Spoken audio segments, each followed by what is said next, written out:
तो Avengers doomsday की cast के एक साथ होने से लेकर थंडरबोल्ट्स की ओपनिंग तक, अपने हॉकाई से जुड़ी सैड न्यूज से लेकर विजन सीरीज के बारे में पता चलने तक, और फैंटास्टिक फोर में रीड रिचर्ड्स के फ्यूचर से लेकर डूम्सडे से जुड़ी वाइल्ड डिटेल्स तक, थंडरबोल्ट्स के रिलीज और एवेंजर्स डूम्सडे की शूटिंग स्टार्ट होने के साथ ये हफ्ता था मार्वल का। तो दोस्तों, आपका स्वागत है सुपर न्यूज के नए एपिसोड में, जहां मैं आपको देता हूं पॉप कल्चर के ऑसम साइड की अपडेट्स एक छोटे से ट्विस्ट के साथ। तो चलिए शुरू करते हैं इस हफ्ते की सबसे बड़ी अपडेट के साथ, जो कि है एवेंजर्स डूम्सडे की तरफ से।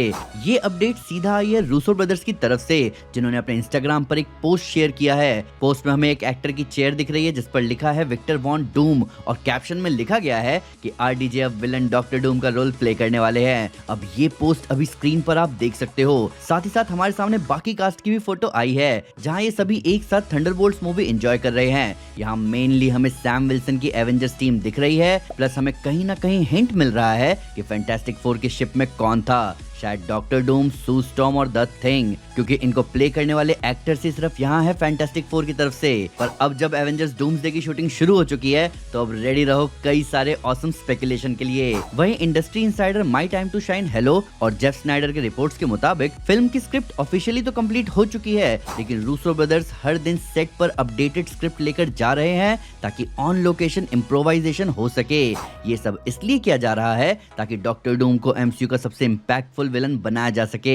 इस प्रोजेक्ट में स्टीफन मैकफीली स्क्रीन प्ले लिख रहे हैं। ये वही हैं जो विंटर सोल्जर और सिविल वॉर जैसे मास्टरपीस के को राइटर रह चुके हैं। रूसो ब्रदर्स भी जाने जाते हैं ऑन सेट इम्प्रोवाइजेशन के लिए, तो एक्सपेक्टेशन तो अभी बहुत हाई है। अब तीसरी और शायद सबसे क्रेजी अपडेट भी डूम्सडे से ही जुड़ी है। लेजेंडरी मार्वल राइटर क्रिस क्लैरमोंट, जिन्होंने अनकैनी एक्समैन जैसे आइकॉनिक स्टोरीज लिखी हैं, उन्होंने हंट्सविल पॉप कल्चर एक्सपो में कुछ शॉकिंग रिवील्स किए। उनके मुताबिक Robert Downey Junior Doctor Doom ही नहीं, बल्कि और भी रोल्स प्ले कर रहे हैं, जिनमें आयरन मैन भी शामिल है। साथ ही क्रिस एवंस भी फिल्म में दिखने वाले हैं, एक तरफ एज यंग कैप्टन अमेरिका और दूसरी तरफ एज कैप्टन हाइड्रा। क्रिस क्लैरमोंट ने ये भी कहा कि चाहे एलिजाबेथ ओल्सन ने अपने कमबैक से मना किया हो, लेकिन वो भी स्कारलेट विच के पॉजिटिव वर्जन में वापस आएंगी। सबसे शॉकिंग बात उन्होंने यहाँ ये कही कि साइलॉक वापस आएगी और वुल्वरिन किसी इंपॉर्टेंट कैरेक्टर को मार डालेगा। इस बात के सामने आते ही फैंस के बीच हड़कंप मच गया। ये सारे क्लेम्स फिलहाल तो बहुत वाइड लग रहे हैं, पर क्रिस क्लैरमोंट उन लोगों में से एक है जिनसे मार्वल सलाह लेता है। तो बेशक ये कितने भी वाइड क्लेम्स हैं, इनके सच होने के कुछ तो चांसेस हैं। अब ये सच होंगे कि नहीं, ये तो आगे पता चलेगा। अब डूम्सडे की इतनी अपडेट्स के बाद चलते हैं इस वीक के स्टार अपडेट की तरफ, थंडरबोल्ट्स। इस फिल्म से काफी पॉजिटिव न्यूज सामने आई। सबसे पहले बॉक्स ऑफिस की बात करें तो थंडरबोल्ट्स ने ओपनिंग डे पर 11.5 मिलियन डॉलर्स का डोमेस्टिक कलेक्शन किया, जो कि captain America brave new world के 12 मिलियन डॉलर्स के आसपास है। पहली वीकेंड के बाद इसके 70 मिलियन डॉलर्स तक पहुंचने की उम्मीद है, और संडे के नंबर्स इसे और आगे ले जा सकते हैं। एक और बड़ी बात यह है कि थंडरबोल्ट्स का रोटन टोमेटो स्कोर अभी तक का नो वे होम के बाद हाईएस्ट है किसी एमसीयू फिल्म के लिए, 89% फ्रेश। क्रिटिक्स के रिस्पांस भी काफी पॉजिटिव आ रहे हैं। अब बात करते हैं इस मूवी के पोस्ट क्रेडिट सीन की, जिसने एक नया रिकॉर्ड सेट किया है। एमसीयू का सबसे लंबा post credit scene 2 minutes 54 seconds का, और इस सीन की शूटिंग लोकेशन ने फैंस को और एक्साइट कर दिया है। डायरेक्टर जेक श्रेयर ने बताया कि ये सीन उन्होंने खुद शूट नहीं किया, लेकिन वो सेट पर मौजूद थे, और ये सीन एवेंजर्स डूम्सडे के सेट पर शूट हुआ है। यानी हम थंडरबोल्ट्स के एंड में डूम्सडे का एक अर्ली ग्लिम्स देख रहे हैं, इसीलिए यहाँ पर कैरेक्टर्स भी थोड़े अलग नजर आए। इसके साथ साथ डायरेक्टर जेक श्रेयर ने कोलाइडर को बताया कि सेंट्री के डिस्ट्रक्टिव पावर्स को जिस तरह दिखाया गया, उसका आइडिया हिरोशिमा के वेपराइज शैडो से इंस्पायर्ड था, इसीलिए मूवी में सेंट्री लोगों को लिटरली शैडो बना रहा था। और लास्ट इंटरेस्टिंग पॉइंट है कि लोगों का सवाल था कि थंडरबोल्ट्स में ज़ीमो क्यों नहीं था, जबकि टीम एंटी हीरोज की थी। जेक ने क्लैरिफाई किया कि स्क्रिप्ट के किसी भी ड्राफ्ट में ज़ीमो का कोई मेंशन नहीं था। ये बात पहले से ही डिसाइडेड थी कि ज़ीमो इस स्टोरी का पार्ट नहीं होगा। और सच कहे तो अगर यहाँ पर ज़ीमो होता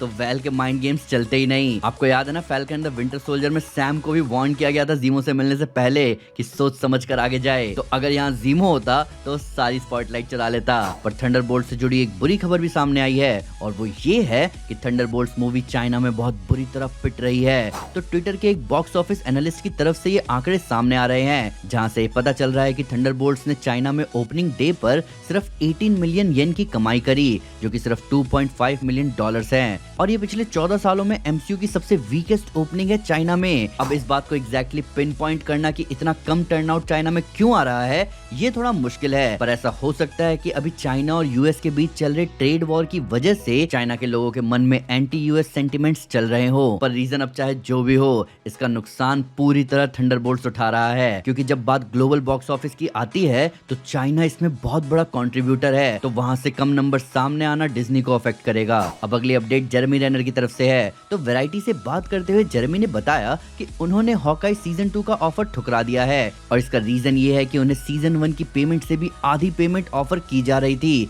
सीजन 2 के लिए। अब ऐसा होने का रीजन जेरेमी ने खुद बताया, और वो है उनका एक्सीडेंट। तो पिछली बार की फीस से आधी अमाउंट ऑफर होने की वजह से उन्होंने सीजन 2 में आने से मना कर दिया। अब देखा जाए तो जेरेमी रेनर ने बिल्कुल सही किया, क्योंकि जेरेमी रेनर उन एक्टर्स में से एक है जो कि मार्वल सिनेमैटिक यूनिवर्स के साथ शुरू से जुड़े थे, जब एमसीयू यूनिवर्स कम और सिर्फ 2-4 प्रोजेक्ट्स के लिए ही जाना जाता था। तो इतने वेटरन एक्टर के साथ ऐसा ट्रीटमेंट, खासकर उनके एक्सीडेंट के बाद, ये बहुत सोचने वाली बात है। पर इससे इतना भी समझ में आ रहा है कि हॉकाई का सीजन 2 मेनली केट बिशप पर फोकस करेगा, पर तब भी मार्वल को ओरिजिनल हॉकाई की जरूरत तो पड़ेगी ही। तो अब देखना ये है कि डिज्नी जेरेमी रेनर को मना पाता है कि नहीं। वहीं फैंटास्टिक 4 मूवी से कुछ रेट्रो थीम्ड पोस्टर्स सामने आए हैं, और इन्हें ट्विटर के फैंटास्टिक 4 अकाउंट पर शेयर किया गया।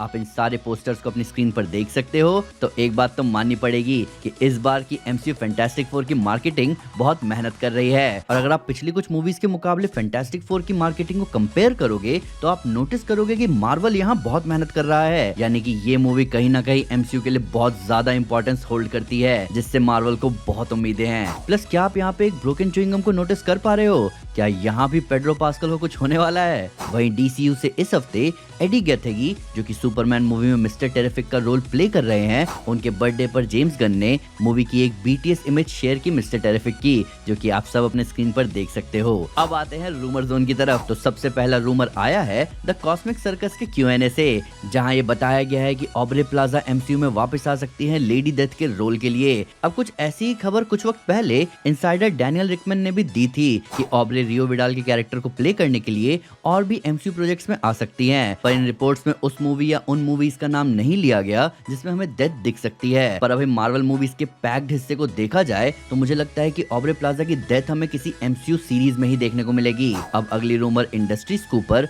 माई टाइम टू शाइन की तरफ से आई है, जहां उन्होंने बताया है कि ऐसा हो सकता है कि हमें डूम्सडे में हेले बेरी की स्टॉर्म ना देखने को मिले, या शायद अभी के लिए तो वो नहीं है। उन्होंने आगे बताया कि डूम्सडे की कास्ट अनाउंसमेंट में जितने कास्ट का नाम आया है वही अभी शूटिंग में इन्वॉल्व हैं। इस वजह से अभी के लिए तो हेले बेरी मूवी के रोस्टर में कहीं नजर नहीं आ रही। अब अगला रूमर इंडस्ट्री स्कूपर लिजी हिल की तरफ से ही है, जिन्होंने द कॉस्मिक सर्कस के Q&A में ही बताया कि अभी कुछ सॉलिड रिपोर्ट्स तो नहीं है, पर डूम्सडे में शायद वीकन दिख सकता है। अब हम तो आपको कहेंगे कि इस रूमर पर ज्यादा ध्यान ना दें, क्योंकि डूम्सडे की प्लॉट कुछ ऐसी है कि उसमें इतने सारे कैरेक्टर्स को एक्यूमुलेट कर पाना बहुत ही मुश्किल होगा, तो वीकन के दिखने के चांसेस अभी ऑलमोस्ट ना के बराबर हैं। वहीं लिजी की तरफ से आगे विजन टीवी सीरीज से जुड़ा और रूमर आया, तो लिजी ने बताया है कि विजन की स्टोरी लाइन डायरेक्टली कॉमिक से नहीं होने वाली। ये शो थोड़ा बहुत वेस्ट कोस्ट एवेंजर्स से इंस्पिरेशन ले सकती है और थोड़ा बहुत विजन की सोलो सीरीज से, और इस वजह से विजन टीवी सीरीज बहुत हद तक एमसीयू ओरिजिनल जैसा होगा। तो ये थे इस हफ्ते की ऑसम अपडेट। अब आप बताओ कि आपका क्या कहना है? क्या क्रिस क्लैरमोंट ने बहुत बड़ी डिटेल बता दी है डूम्सडे से रिलेटेड? क्या आप भी थंडरबोल्ट्स में ज़ीमो को देखना चाहते थे? क्या हॉकाई का सीजन 2 जल्दी हमारे सामने आने वाला है? और आपके हिसाब से थंडरबोल्ट्स का बॉक्स ऑफिस कैसा रहेगा?